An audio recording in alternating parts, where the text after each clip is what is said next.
My wife started wearing her wedding ring again. After I filed for divorce, I noticed it on a Thursday morning. The thin gold band was back on her finger after being absent for 8 months. She was making coffee, her back to me, and the early sunlight caught the metal just right. My stomach twisted. We'd been married for 12 years. Good years, or so I thought. Then somewhere around year 10, things shifted. She stopped laughing at my jokes, stopped asking about my day, stopped wearing her ring. When I asked her about it the first time, she said it felt tight, said she'd get it resized. That was 8 months ago. I knew what it really meant.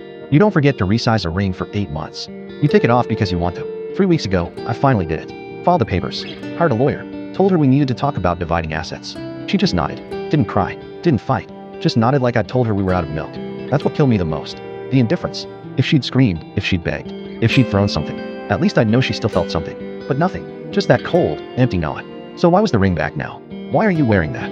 I asked, keeping my voice steady. She turned around, coffee mug in hand, looked down at her finger like she'd forgotten it was there. Oh, I found it in my jewelry box yesterday. Thought I should wear it again. We're getting divorced. I know. Then why? She took a sip of coffee. Her eyes met mine for the first time in weeks. Really met mine. Because I realized I never wanted to take it off in the first place. I felt anger rising in my chest. You had 8 months to realize that. 8 months while I was dying inside, wondering what I did wrong. Wondering why my own wife couldn't stand to wear a symbol of our marriage. I know. Stop saying that. My voice cracked. Stop acting like this is normal. You can't just put it back on now and expect everything to. I don't expect anything, she interrupted quietly. I'm not wearing it for you. I'm wearing it for me. That stopped me cold. She set down her mug. Her hand was shaking slightly. I took it off because I was angry. Angry at you. Angry at myself. Angry at what we'd become. I thought if I removed it, I could remove the pain too. But it didn't work. The pain stayed. The love stayed. Everything stayed except the ring. She twisted it on her finger, a gesture so familiar it hurt to watch. When you filed the papers, something broke open in me. I spent 3 days crying. Then I spent 3 days thinking. And I realized I'd been punishing both of us because I didn't know how to fix us. Taking off the ring was easier than having the hard conversations.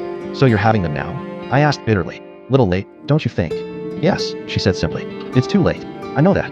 The ring isn't a plea for you to stay. It's a reminder to myself that I gave up too easily, that I let fear make my decisions. She walked past me toward the bedroom, pausing at the doorway. I'm not fighting the divorce. You deserve someone who doesn't run away when things get hard. I just needed you to know that I loved you, that I still love you.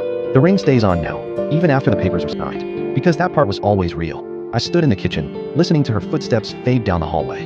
The coffee maker beeped. The morning sun shifted, and for the first time in 8 months, I wasn't sure if divorce was what I actually wanted. The ring was easier than having the hard conversations. So you're having them now? I asked bitterly. Little late, don't you think? Yes, she said simply. It's too late. I know that. The ring isn't a plea for you to stay. It's a reminder.